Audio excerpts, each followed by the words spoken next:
नमस्कार, मी धनंजय उंडे आणि स्पर्धा मंच या डिजिटल प्लॅटफॉर्मवर आपलं सर्वांचं स्वागत.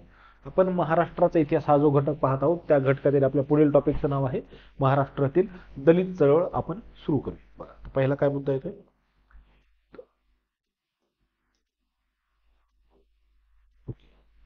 ज्यावेळेस आपण चर्चा करतो दलित चळवळीची, तर दोन व्यक्ती आहेत, त्या दोन व्यक्तींचा नाव उल्लेख आपल्याला आधी करावा लागतो, त्यांचे नाव आधी विचारात घ्यावे लागतात. त्या व्यक्ती कोण आहेत आपण त्यांच्याविषयी माहिती पाहूया. बघा, पहिलं नाव आहे गोपाळ बाबा वलंगकर. नाव लक्षात ठेवायचे, गोपाळ बाबा वलंगकर. हे काय होतं?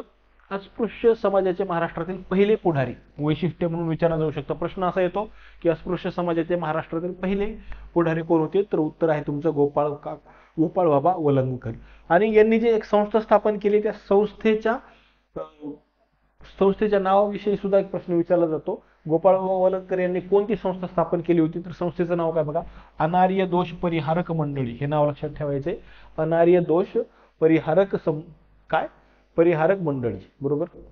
स्थापना आहे 1900 नाही, इथं 1880 पाहिजे होतं. 1880 ची स्थापना आहे. आणि उद्देश काय होता? अस्पृश्यता निवारण. बरोबर. गोपाळबाबा वलंगकर यांच्याविषयी आंबेडकरांनी जे मत व्यक्त केले त्यावर सुद्धा प्रश्न आलेला आहे की अस्पृश्यांच्या उद्धाराचे कार्य पहिल्यांदा सुरू करण्याचे श्रेय कोणाला दिलं पाहिजे? बरोबर. तर ते श्रेय दिलं पाहिजे तुमच्या गोपाळ बाबा वलंगकर यांना. त्यांच्या संस्थेचं नाव आपल्याला माहित आहे, अनार्य दोष परिहारक मंडळी. आणि ते कोण आहे? तुमच्या अस्पृश्य समाजाचे महाराष्ट्रातील पहिले पुढारी म्हणून त्यांना ओळखलं जातं. त्यानंतर एक दुसरं व्यक्ती आहेत, त्यांचं नाव प्रश्न वारंवार विचारला जातो. नाव आहे शिवराम जानबा कांबळे.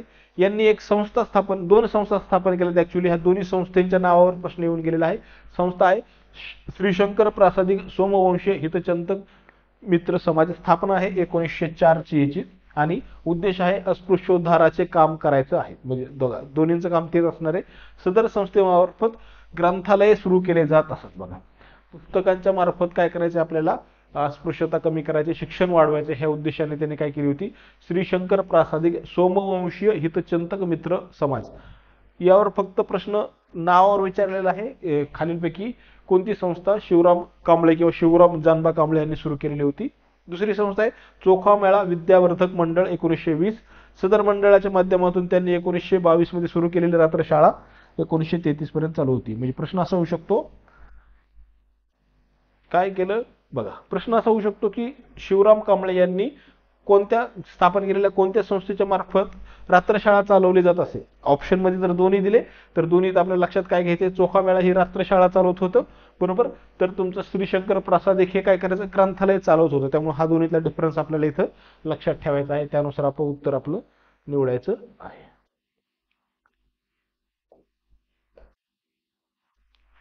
ओके. आता बघा, पुढचा मुद्दा काय आहे? आता हे दोन महत्वाचे व्यक्ती आहेत की ज्यांच्यापासून दलित चळवळीला सुरुवात झाली. आता आपल्याला सर्वात महत्वाच्या व्यक्तीविषयी जायचंय, ज्यांच्या भोवती आपल्या संपूर्ण भारताचं आणि महाराष्ट्राचं दलित राजकारण फिरतं. अशी व्यक्ती आहेत, त्यांचं नाव आहे डॉक्टर बाबासाहेब आंबेडकर. प्रश्न येतो त्यांच्या जन्मतारखेविषयी. जन्मतारीख आपल्याला लक्षात ठेवायची 14 एप्रिल आहे. बरोबर. आणि त्यांचं जन्म ठिकाण आहे बहु, हे कुठं? मध्य प्रदेशमध्ये एक छावणी आहे, त्या छावणीमध्ये त्यांचा जन्म झालेला आहे. आता डॉक्टर बाबासाहेब आंबेडकरांविषयी खूपच जास्त माहिती उपलब्ध आहे आणि त्यांनी केलेले कार्य, त्यांच्या आयुष्यातल्या महत्वाच्या घटना, त्यांनी सुरू केलेले वृत्तपत्र, त्यांनी सुरू केलेल्या संस्था, यावर वारंवार प्रश्न विचारला जातो. आपण त्याच्याविषयी सुरुवात करूया. पहिले आपल्याला महत्वाचं त्यांच्या आयुष्यातल्या ज्या महत्वाच्या घटना आहेत त्या घटना कोणत्या आहेत हे पाहिजे. बघा, 1913 मध्ये उच्च शिक्षणासाठी ते अमेरिकेला रवाना झालेले आहेत. आणि अमेरिकेला गेले होते त्यावेळेस त्यांना हे काय केलं होतं? तुमच्या बडोदे संस्थानानं काय केलं होतं? पतपुरवठा केला होता. काय केलाय? पतपुरवठा म्हणजे पैसे दिले तर तुम्हाला अमेरिकेला जाण्यासाठी सुरुवातीला 1913 मध्ये, आणि त्या बदल्यात माघारी आल्यानंतर तुम्हाला बडोदा संस्थानामध्ये काम करावं लागेल अशी अट होती. पहिल्यांदा अमेरिकेला गेलेत 1913 मध्ये. 13 मध्ये गेल्यानंतर त्यांनी 15 मध्ये एम ए ची परीक्षा पास केलेली आहे.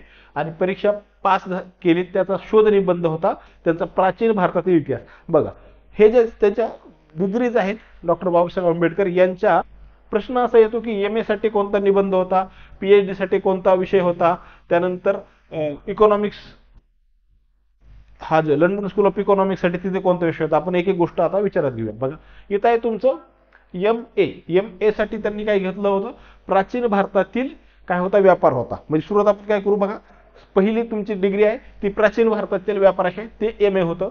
बरोबर. त्यानंतर 1917 मध्ये ते कोलंबिया विद्यापीठात PhD ला गेलेत. MA नंतरची पुढची आपली आपण त्या टप्प्याने हळूहळू पुढे जातोय बघा. MA नंतर डायरेक्ट PhD घेतो. MPhilचा आपण विचार न करता डायरेक्ट PhD कडे जातोय. तर PhD ला काय केलं त्यांनी, सुरुवातीला म्हणले आपण काय करू, प्राचीन भारताचा व्यापाराचा अभ्यास करू. त्यानंतर त्यांनी काय विषय घेतला PhD ला, नॅशनल डिव्हिडंड ऑफ इंडिया, म्हणजे सध्याचं काय ब्रिटिश भारतातील प्रांतिक वित्ताचे. बघा हे प्राचीन भारत होता, आता हे तत्कालीन म्हणजे त्या काळातला समकालीन भारत आहे, त्यावर त्यांनी अभ्यास केलेला आहे. तो आहे तुमचा कोलंबिया विद्यापीठामध्ये. PhD कुठून पूर्ण केली असा सुद्धा प्रश्न येतो, तर तो कोलंबियामधून त्यांनी PhD केलेली आहे. आणि विषय होता तुमचा national dividend of India, historical and analytical study. त्याला मराठीमध्ये पुनर्प्रकाशन, ब्रिटिश भारतातील प्रांतिक वित्ताची उत्क्रांती म्हणून त्याचं पुनर्प्रकाशन झाले. बघा आता प्राचीनकडून आपण समकालीनकडे आलोय. आता त्यानंतर पुढे काय झाले, आता ह्या दोन गोष्टीनंतर त्यांनी लंडन स्कूल ऑफ इकॉनॉमिक्स मध्ये पॉलिटिकल सायन्स या संस्थेमध्ये प्रवेश घेतलेला आहे. बरोबर. ही 1920 चे. 21 मध्ये लंडन मधले ग्रेस इन या संस्थेमध्ये बॅरिस्टर इन या पदासाठी. आता बघा एकूण 4 स्कूल आहेत ते लंडन मधले, जे 4 इन्स्टिट्यूट मानले जातात त्यातली एक आहे ही ग्रेस इन. या संस्थेमध्ये त्यांना काय भेटले, बॅरिस्टर पदासाठी त्यांनी ऍडमिशन घेतलेलं आहे. त्यानंतर 21 मध्ये लंडन येथे MSc पदवी, ह्या पदवीमध्ये काय केलं त्यांनी, provincial decentralisation of imperial finance in British India. बघा इथं आता हे प्राचीन भारतापाशी सुरू झाले होते, इथं आता नॅशनल म्हणजे पूर्ण भारताचा विचार केला, नॅशनल डिव्हिडंड. आता हे प्रोव्हिन्सकडे आलेत. बघा प्राचीन भारत पूर्ण देश सध्याचा, आणि त्या देशातला एक प्रोव्हिन्स म्हणजे प्रांत असतो, म्हणून आपल्याला काय लक्षात ठेवायचं, ते हळूहळू कुठं आलेत, प्राचीन भारत म्हणजे संपूर्ण भारत आणि प्रोव्हिन्स प्रांत इथं आलेत. ही त्यांची कशाची आहे, MSc ची पदवी आहे. बरोबर. त्यानंतर पुढचा मुद्दा आहे जानेवारी 23 मध्ये लंडन स्कूल ऑफ इकॉनॉमिक्स मध्ये डायरेक्टरेट ऑफ सायन्स ही पदवी भेटली, आणि ही पदवी घेणारे ते प्रथम व्यक्ती आहेत. आता इथं प्रश्न असा येतो की त्यांनी लंडन स्कूल ऑफ इकॉनॉमिक्स मध्ये कोणत्या विषयावर अध्ययन केलं होतं. त्या विषयाचं नाव आहे बघा, problem of rupee, its origin and it's solution. बरोबर. हे टॉपिकचं नाव होतं. त्याचं पुनर्प्रकाशन झालं history of Indian currency and banking 1947 मध्ये.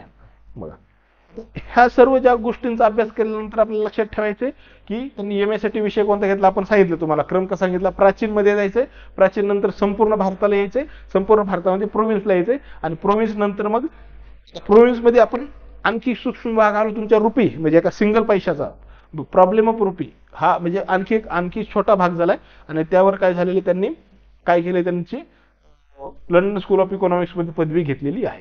आता हा जो विषय आहे ना, द प्रॉब्लेम ऑफ रुपी, या पुस्तकाचा आधार घेऊन किंवा या विषयाचा आधार घेऊन पुढे जाऊन भारताच्या रिझर्व्ह बँक ऑफ इंडियाची स्थापना झाली असं सांगितलं जातं. म्हणजे यामध्ये त्यांनी जो अभ्यास केला होता त्या अभ्यासाचा आधार घेऊन पुढे जाऊन आपले रिझर्व्ह बँक ऑफ इंडियाची स्थापना झालेली, त्यासाठी हा एक आधार मानला जातो. ओके, हा मुद्दा आपण लक्षात घ्यायचा आहे. त्यानंतर पुढच्या गोष्टी आहेत. आता आपण त्यांच्या आयुष्यातल्या महत्त्वाच्या घटना पाहिल्या. आता आपल्याला पाहायचंय की त्यांनी महत्त्वाचे वृत्तपत्र कोणते सुरू केलेले आहेत.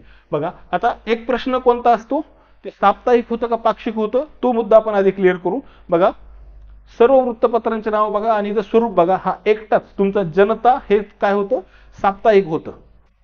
एकच मुद्दा लक्षात ठेवायचा, आपल्याला लक्षात ठेवायचं हा जनता हे एकटंच साप्ताहिक होतं, बाकी सर्व काय होते, पाक्षिक होते.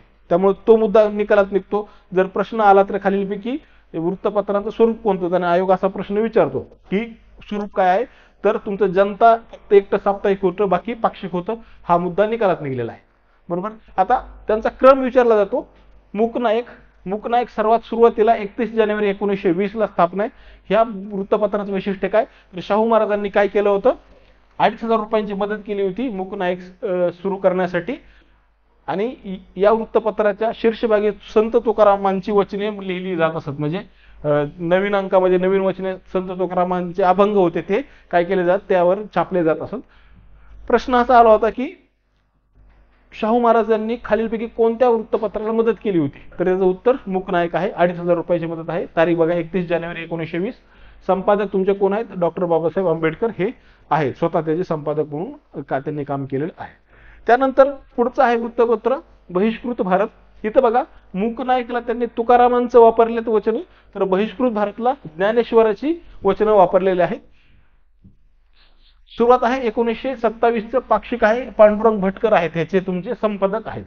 बरोबर. आता या बहिष्कृत भारतचं वैशिष्ट्य होतं शतपत्राचं. बघा शतपत्र लिहिले होते तुमचे लोकहितवादी.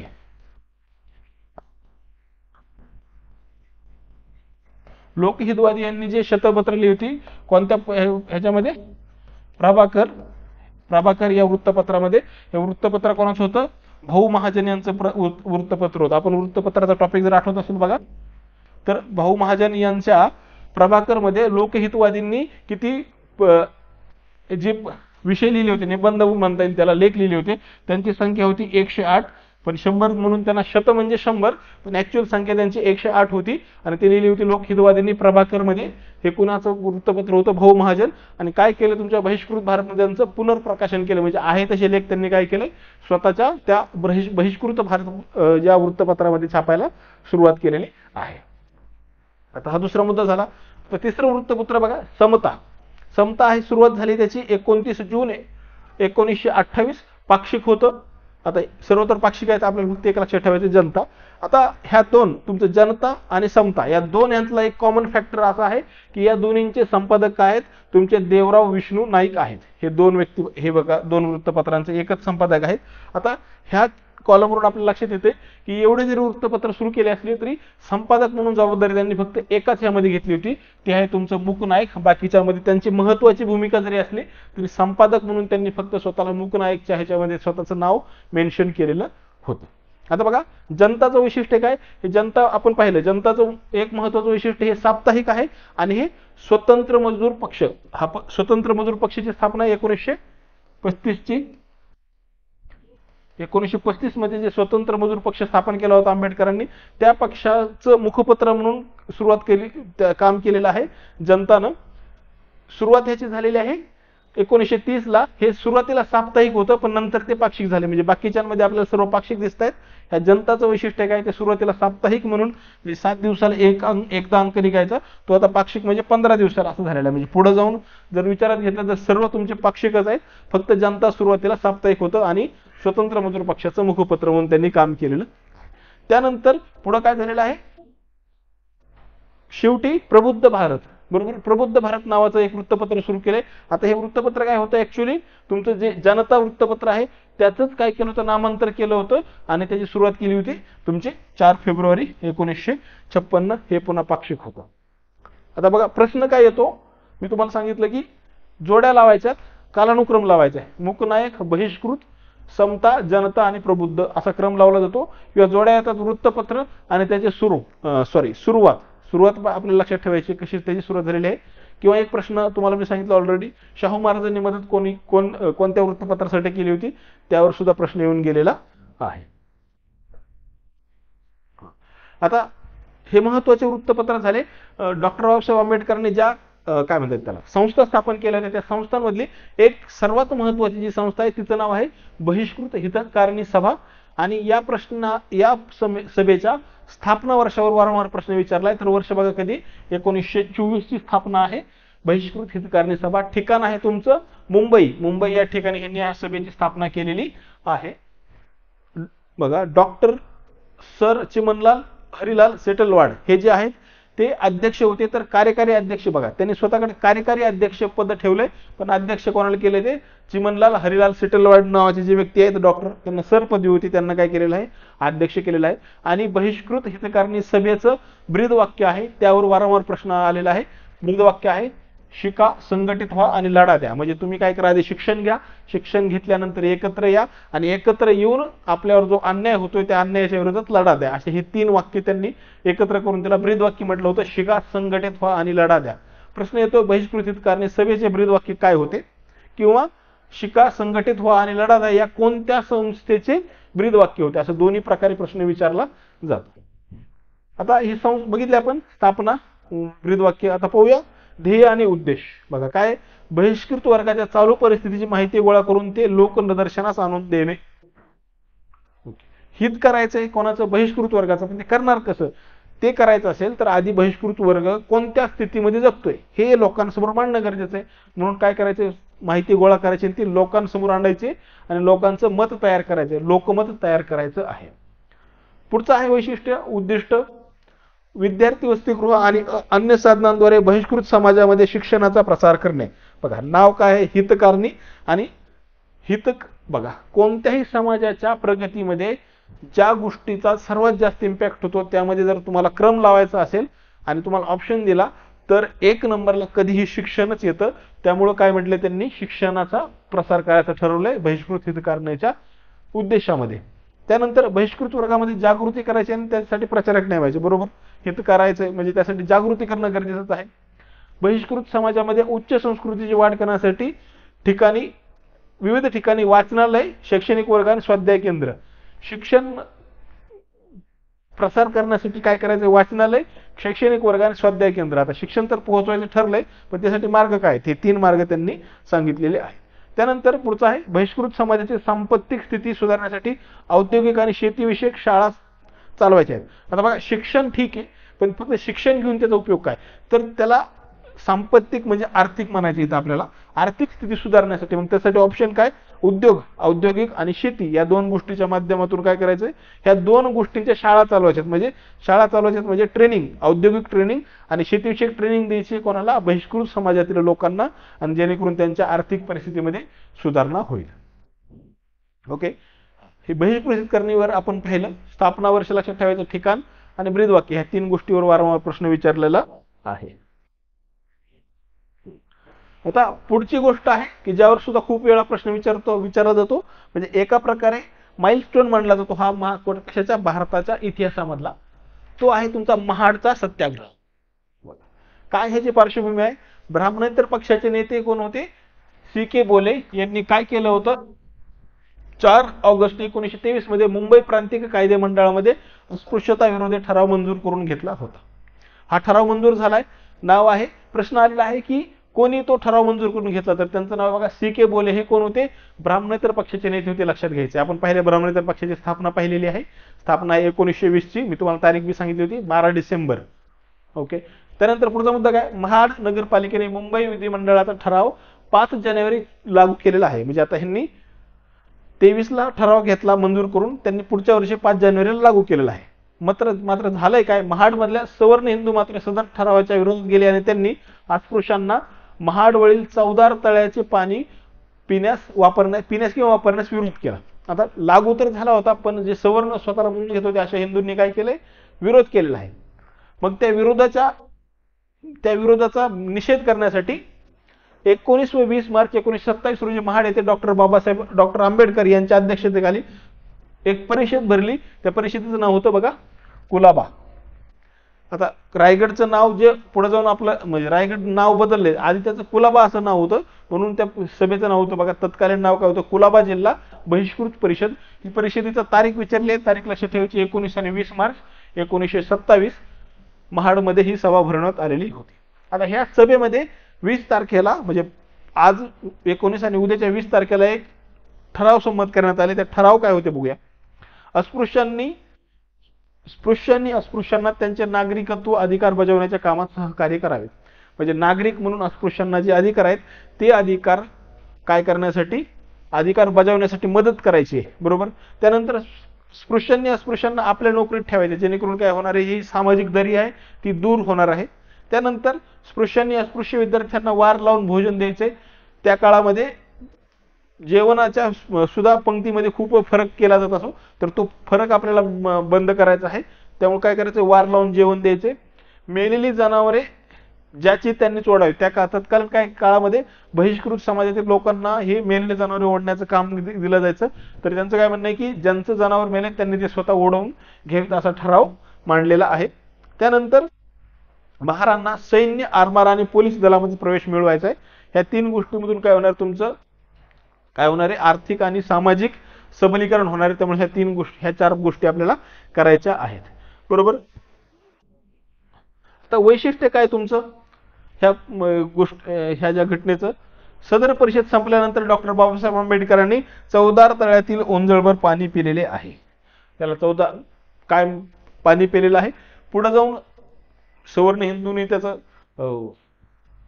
शुद्धीकरण विद्धीकरण अशा भरपूर काही गोष्टी केलेल्या आहेत, पण आपल्याला महत्व काय आहे तर त्याला चवदार तळे का म्हटलं जातं तर आंबेडकरांनी काय केले 20 तारखेला तिथलं काय केलंय ओंजळभर पाणी पिलेलं आहे म्हणून त्यावेळेसपासून त्याला काय म्हटलं जातं तुमचा महाडचा सत्याग्रह म्हणून ते प्रसिद्धीस आलेलं आहे. आता बघा एकच मिनिट,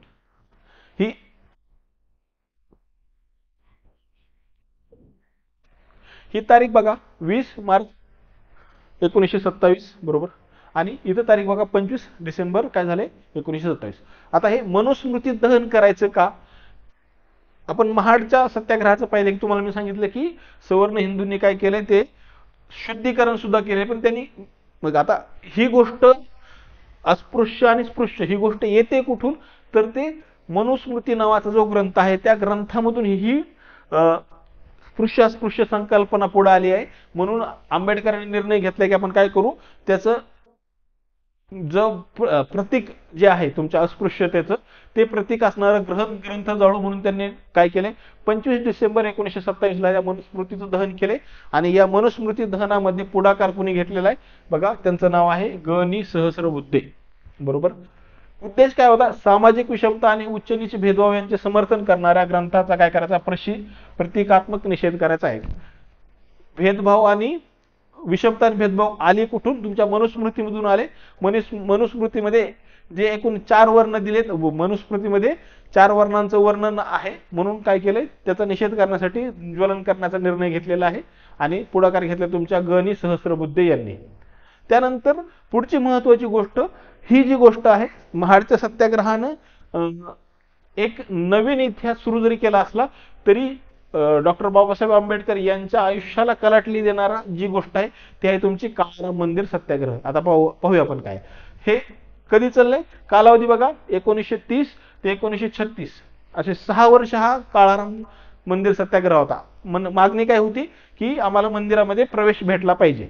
अस्पृश्य लोकांचं किंवा बहिष्कृत लोकांचं म्हणणं होतं की आम्हाला प्रवेश भेटला पाहिजे. हे चालले जवळपास 6 महिने. आता हा सुरू झाला सत्याग्रह तर उत्तर म्हणून जिल्हाधिकाऱ्यांनी काय केले, मंदिरच बंद करायचा निर्णय घेतलाय. मंदिर बंद झाले तुमचं 2 मार्च 1930 ला. हे बंद झाल्यानंतर मग सत्याग्रहाची सुरुवात झाली दुसऱ्या दिवशी 3 मार्च 1930 ला. आता बघा या तारखेवर प्रश्न येणार नाही, फक्त विचारलं जातं की काळाराम मंदिर सत्याग्रह कधी सुरू झाला होता 1930 ही लक्षात ठेवायचे. आणि नेतृत्व कोणी केले ही सुद्धा गोष्ट विचारात घेतली जाते. सत्याग्रहाचे नेतृत्व ऑफकोर्स तुमचे डॉक्टर बाबासाहेब आंबेडकर असतील, अमृतराव रणखांबे, भाऊसाहेब गायकवाड, पान राजभोज, पतित पावनदास, केशव नारायण देवरे आणि शंकरराव बर्वे. आता हे पान राजभोज आहेत यांचं पुढे जाऊन सुद्धा आपल्याला नाव येणार आहे, त्यामुळे हे नाव लक्षात ठेवायचे बरोबर. हे नावांपैकी आंबेडकरांचं डॉक्टर बाबासाहेब आंबेडकरांचं नाव राहील आणि पान राजभोज हे सुद्धा महत्वाची व्यक्ती आहेत. आता हे सामाजिक अँगलवर सगळ्या गोष्टी होत असताना एक राजकीय गोष्ट सुद्धा घडली होती, तर ती काय झाली होती बघा. पुणे करार आणि डॉक्टर बाबासाहेब आंबेडकर असं मुद्द्याचं नाव आहे. दुसऱ्या गोलमेज परिषदेमध्ये डॉक्टर आंबेडकरांनी अस्पृश्यांना स्वतंत्र मतदारसंघ देण्याची मागणी केली होती. ज्यावेळेस आपण गोलमेज परिषदांचा अभ्यास करतो त्यावेळेस मी तुम्हाला सांगितलं होतं डॉक्टर बाबासाहेब आंबेडकर हे काय होते, 3ही गोलमेज परिषदेला उपस्थित असणारे नेते आहेत. त्यावेळेस मी तुम्हाला सांगितलं होतं तिसऱ्यामध्ये गांधीजी आणि सरोजिनी होते, पण आंबेडकर एकूण 3 ह्याच्यामध्ये गेले होते. आणि त्यांनी काय केले, दुसरी जी गोलमेज परिषद झाली तिथं काय मागणी केली होती की अस्पृश्य लोकांना स्वतंत्र मतदारसंघ द्यायचा आहे. बघा आता स्वतंत्र मतदारसंघाची संकल्पना आली कुठून आपल्याला माहिती आहे, 1909 मध्ये मुस्लिमांना स्वतंत्र मतदारसंघ देण्यात आला होता. हा दिला होता तुमचा मिंटो, लॉर्ड मिंटो. आणि मग मिंटोला काय म्हटलं जातं आपल्यामध्ये, फाळणीचा जनक. कारण पुढे जाऊन भारताची फाळणी ही धर्माच्या आधारित झालेली आहे आणि मुसलमानांना वेगळा मतदारसंघ देण्याची सुरुवात तुमच्या मिंटोने केली म्हणून त्याला फाळणीचं जनक म्हटलं जातं. आता ही गोष्ट सुरू झाली होती, पुढे जाऊन मग ह्याच गोष्टीचा आधार घेऊन आंबेडकरांनी दुसऱ्या गोलमेज परिषदेमध्ये स्वतंत्र मतदारसंघाची मागणी केलेली आहे. आता इंग्रजांना हे आयतं कुलीत भेटले बरोबर आहे, कारण भारतामध्ये अस्पृश्य समाजाची लोकसंख्या खूप जास्त हे इंग्रजांना माहित होतं. त्यांना त्यांनी आंबेडकरांची मागणी पुढे धरून तत्कालीन पंतप्रधान होते त्यांचे रॅमझी मॅकडोनाल्ड यांनी काय केले, 16 ऑगस्ट 1932 तारीख लक्षात ठेवायची, तारखेवर प्रश्न आलाय थेट. ऑगस्ट 1932 रोजी काय केलंय, जातीय निवाडा जाहीर केलेला आहे. जातीय निवाडा म्हणजे काय केलं, या जातीय निवाड्या अंतर्गत विविध जाती धर्मांना वेगवेगळे किती मतदारसंघ असले आहेत हे जाहीर केलं. आणि तो जो निवाडा आहे तो जातीय निवाडा म्हणून ओळखला जातो. तारीख लक्षात ठेवायची 16 ऑगस्ट 1932. आता ही घटना घडली ऑगस्ट मध्ये. 16ला महात्मा गांधींना ही बातमी कळल्यानंतर त्यांनी 2 दिवसांनी म्हणजे 18 ऑगस्ट 1932 रोजी ब्रिटिश पंतप्रधानांना पत्र पाठवून दलितांना स्वतंत्र मतदारसंघ देऊ नयेत अशी विनंती केली. गांधीजींचं म्हणणं होतं की दलित हा हिंदू धर्माचाच एक भाग आहे, त्यामुळे त्यांना तुम्ही असं वेगळं मानू नये आणि त्यांना वेगळा मतदारसंघ देऊ नये. पण काय झाले, ब्रिटिश पंतप्रधानांनी गांधीजींच्या विनंतीची दखल न घेतल्याने गांधीजींनी पुणे येथे येरवाडा सभा कारागृहामध्ये 20 सप्टेंबर म्हणजे उत्तर आल्यानंतर 20 सप्टेंबर 1932 पासून आमरण उपोषण करण्याचा निर्णय घेतलेला आहे. घटना बघा, कालानुक्रम 16 ऑगस्टला निवाडा, 18ला पत्र आणि 20 पत्राचे रिपोर्ट म्हणजे रिप्लाय आल्यानंतर 20 सप्टेंबरला आमरण उपोषणाला सुरुवात झालेली आहे. त्या काळामध्ये गांधीजींनी जर उपोषणाचा निर्णय घेतला तर त्याचा पूर्ण भारतावर खूप मोठा परिणाम होत असे. आणि गांधीजींनी स्वतःच असं क्रेडिट तयार केलं होतं की त्यांनी जर एखादा मुद्दा मांडतायत तर सर्व भारत त्यांच्याकडे ऐकत असे, त्यांचं म्हणणं ऐकत असे. आता झालंय काय, लोकमताच्या दडपणामुळे आणि गांधीजींचे उपोषण सोडवण्यासाठी डॉक्टर आंबेडकर यांनी विभक्त मतदारसंघाचा आग्रह सोडून दिला आणि घनश्याम बिर्ला, सी राजगोपालाचारी, पंडित मदन मोहन मालवीय इत्यादी नेत्यांशी चर्चा करून एक योजना तयार केली आणि ती योजना काय ओळखली जाते, तिला म्हटलं जातं पुणे करार.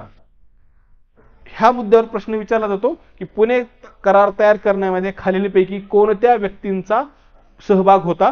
तर नाव लक्षात ठेवायचे, घनश्यामदास बिर्ला, सी राजगोपालाचारी आणि पंडित मदन मोहन मालवीय. आपण गव्हर्नर जनरल ऑफ इंडियाचा अभ्यास करताना एक मुद्दा माझ्या त्यावेळेस सांगायचा राहिला होता. तर स्वतंत्र भारताचे प्रथम गव्हर्नर जनरल कोण होते तुमचे, सी राजगोपालाचारी हे होते. हे मुद्दा तिथं सांगायचा राहिला होता, तो लक्षात घ्यायचा. ह्या तिघांनी काय केली, योजना तयार केलेली आणि ती योजना ओळखली जाते पुणे करार. आता ह्या पुणे करारातल्या तरतुदी कोणत्या होत्या बघा, अस्पृश्यांसाठी स्वतंत्र नाही तर राखीव मतदारसंघ दिले जावेत. म्हणजे भारतामध्ये आता सुद्धा जी पद्धती आहे ती सुद्धा राखीव मतदारसंघाचीच पद्धती काय केली जाते, अवलंबली जाते. काय केलं होतं, प्रांतिक कायदे मंडळात अस्पृश्यांसाठी 71 ऐवजी काय करण्यात आलं, 148 जागा. म्हणजे काय होतं, तिथं प्रांतिक मध्ये वेगळे दिले होते पण ते 71 दिले होते. ह्या योजनेमध्ये काय करण्यात आलं, जागा डबल करण्यात आल्यात आणि पण त्या राखीव ठेवण्यात आलेल्या आहेत. त्या किती करण्यात आल्यात, 148. म्हणजे इथं फायदाच झाला तसा पाहिला तर. जिथं तुम्हाला फक्त अस्पृश्य जमातीसाठी 71 जागा होत्या तर त्या 148 जागा झालेल्या आहेत. तर केंद्रीय कायदे मंडळात भारतीयांना देण्यात आलेल्या एकूण जागांपैकी किती, 18% जागा कोणासाठी राखीव ठेवल्यात, अस्पृश्य समाजासाठी राखीव ठेवण्याचा निर्णय येथे घेण्यात आलेला आहे. प्रश्न येतो तारखेवर 16 ऑगस्ट. त्यानंतर उपोषणाला सुरुवात कधी झाली, 20 सप्टेंबर 1932. आणि पुणे कराराची योजना तयार करणारे 3 व्यक्ती, घनश्यामदास बिर्ला, सी राजगोपालाचारी आणि पंडित मदन मोहन मालवीय, हे 3 व्यक्ती. याशिवाय तरतूद आहे, त्या तरतुदीवर 71चा विचारलं जात नाही, पण हे लक्षात ठेवायचे, इथं तुमच्या प्रांतामध्ये 148 आणि केंद्रामध्ये काय करायचे, 18%. हे 2 आकडे लक्षात ठेवायचे.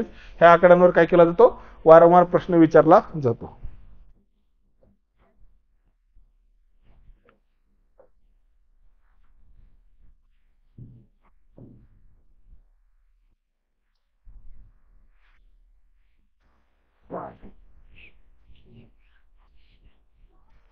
होता बघा, थोडा राजकीय मुद्द्यातून आपण पुन्हा आंबेडकरांकडच्या सामाजिक गोष्टीकडे येतोय. काय मुद्दा, धर्मांतराची घोषणा आणि संबंधित घटनाक्रम. बघा आपण काय पाहिलं, तुमच्या काळाराम मंदिर सत्याग्रहामध्ये काय होत होतं की 6 वर्ष तो सत्याग्रह चालू होता, पण कोणत्याही प्रकारे इंग्रज किंवा सवर्ण हिंदू माघार घ्यायला तयार नव्हते.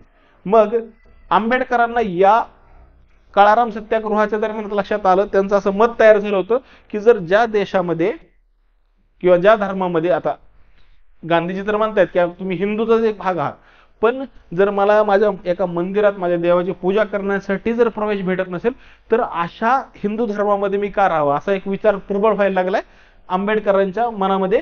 आणि तिथून सुरुवात झाली तुमची काय धर्मांतराची घोषणेची जी पार्श्वभूमी. काय बघा, मुंबई इलाका दलित वर्गीय परिषद ही भरली होती तुमची येवला इथे भरली होती. दिनांक आहे 13 ऑक्टोबर 1935. ठिकाण सांगितलं तुम्हाला येवला. सदर परिषदेमध्ये डॉक्टर आंबेडकरांनी मी अस्पृश्य जातीत जन्मास आलो हा माझा अपराध नाही, पण मरताना मात्र मी हिंदू म्हणून मरणार नाही अशी घोषणा केलेली आहे. प्रश्न येतो, आंबेडकरांनी धर्मांतराची घोषणा कोठे केली, तर आहे उत्तर त्याचं येवला. एवढंच आहे, एवढ्यामध्ये लक्षात ठेवायचंय. काय, मी हिंदू म्हणून मरणार नाही ही त्यांची काय होती, शपथ होती. त्यानंतर फास्ट फॉरवर्ड 1955 काय देते, आंबेडकरांनी मुंबईमध्ये भारतीय बौद्ध जन समितीची स्थापना केलेली आहे. आता ह्या मधल्या काळामध्ये काय होत होतं, आंबेडकरांनी जगातील सर्व धर्मांचा अभ्यास करायला सुरुवात केलेली आहे आणि शेवटी त्यांचा निर्णय झाला की आपल्याला बौद्ध धर्मामध्ये प्रवेश करायचा आहे. 1955 मध्ये त्यांनी काय केले, बौद्ध जन समिती बुद्धिस्ट सोसायटी ऑफ इंडियाची स्थापना केली मे 1955 मध्ये. बरोबर. पुढची गोष्ट काय, पुढे जाऊन डॉक्टर आंबेडकरांनी बौद्ध धर्माची दीक्षा घेतल्यानंतर बौद्ध जन समितीचे भारतीय बौद्ध महासभा असे नामकरण करण्यात आले. 1955 ला स्थापन कोणती केली होती, बुद्धिस्ट सोसायटी ऑफ इंडिया, म्हणजे तिचं नाव होतं बौद्ध जन समिती आणि तिचं नामकरण केलंय आता पुढं भारतीय बौद्ध महासभा. बरोबर, दीक्षा घेतल्यानंतरची ही गोष्ट आहे. ओके. आता पुढचा मुद्दा आहे, बौद्ध धर्माचा स्वीकार केलाय. तारखेवर प्रश्न आलाय, लक्षात ठेवा. 22 सप्टेंबर 1956. 22 सप्टेंबर 1956 त्यांनी दीक्षा घेतलेली आहे. आता नागपूरला का घेतली, नागपूरला दीक्षा घेण्याचं कारण काय होतं, नागपूर ही बौद्ध नाग लोकांची भूमी आहे असल्याने नागपूरची निवड केली असं डॉक्टर बाबासाहेब आंबेडकर सांगतात. बघा, नाग ह्या शब्दामध्ये येतंय, त्यांचं काय म्हणणं आहे, बौद्ध नाग लोकांची भूमी आहे तुमचं नागपूर, म्हणून काय करणार मी नागपूरला काय करणार आहे, दीक्षा घेणार आहे असं डॉक्टर आंबेडकरांचं म्हणणं होतं. मग त्यांनी काय केलेलं आहे, हे निवेदनाची तारीख आहे, ऍक्च्युअल तारीख बघा 14 ऑक्टोबर 1956 रोजी महास्थवीर चंद्रमुनी, नाव विचारलं यांचं, चंद्रमुनी यांच्या हस्ते दीक्षा समारंभ पार पडलेला आहे. हे कुठले होते, कुशीनारा, गोरखपूर, उत्तर प्रदेश या ठिकाणचे संत होते. त्यांनी काय केले, बौद्ध चंद्रमणी यांनी दीक्षा दिलेली आहे 14 ऑक्टोबर 1956 ला. आता यावर प्रश्न विचारला जातो तुमच्या तारखेवर, आणि पुढचा मुद्दा असतो किती प्रतिज्ञा होत्या. परीक्षेमध्ये काय केलं जातं, 20 किंवा 24 असा प्रश्न देऊन तुमचा चुकवण्याचा प्रयत्न केला जातो. पण लक्षात ठेवायचे या प्रतिज्ञा किती होत्या.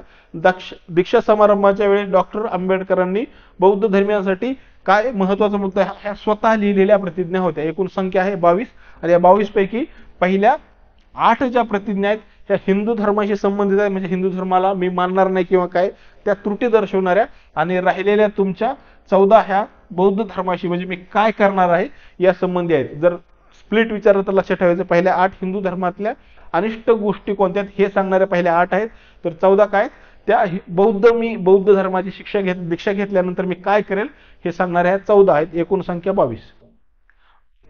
बौद्ध धर्माचा स्वीकार झाला त्या दिवशी दीक्षा समारंभाच्या निमित्ताने प्रबुद्ध भारतने विशेष अंक आपण बघितलं. प्रबुद्ध भारतनं जनताचंच काय झालं होतं, नाव बदलून प्रबुद्ध झालंय.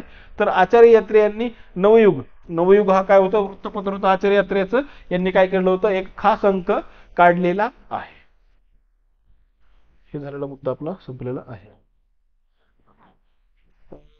अशा तऱ्हेने आपला हा जो महाराष्ट्रातील दलित चळवळ हा टॉपिक संपलेला आहे. आता आपण टॉपिक पाहिल्यानंतर लक्षात आलं आपल्याला एकूण 3च व्यक्तींविषयी आपल्याला माहिती पाहिजे. शिवराम जानबा कांबळे आणि गोपाळ बाबा वलंगकर या 2 व्यक्तींच्या फक्त संस्थेविषयी प्रश्न विचारला जातो. महत्त्वाचे प्रश्न येतात तुमच्या डॉक्टर बाबासाहेब आंबेडकर यांच्या कार्याविषयी. मग तो प्रश्न त्यांच्या वृत्तपत्रापासून त्यांच्या सामाजिक कार्यापर्यंत ते राजकीय कार्यापर्यंत असा सर्व प्रकारचे प्रश्न विचारले जातात. आपल्याला महत्त्वाचे मुद्दे लक्षात घ्यायचे. तुलनात्मक अभ्यास केला तर हा मुद्दा खूप सोपा आहे. भेटू आपण पुढील व्हिडिओमध्ये. धन्यवाद.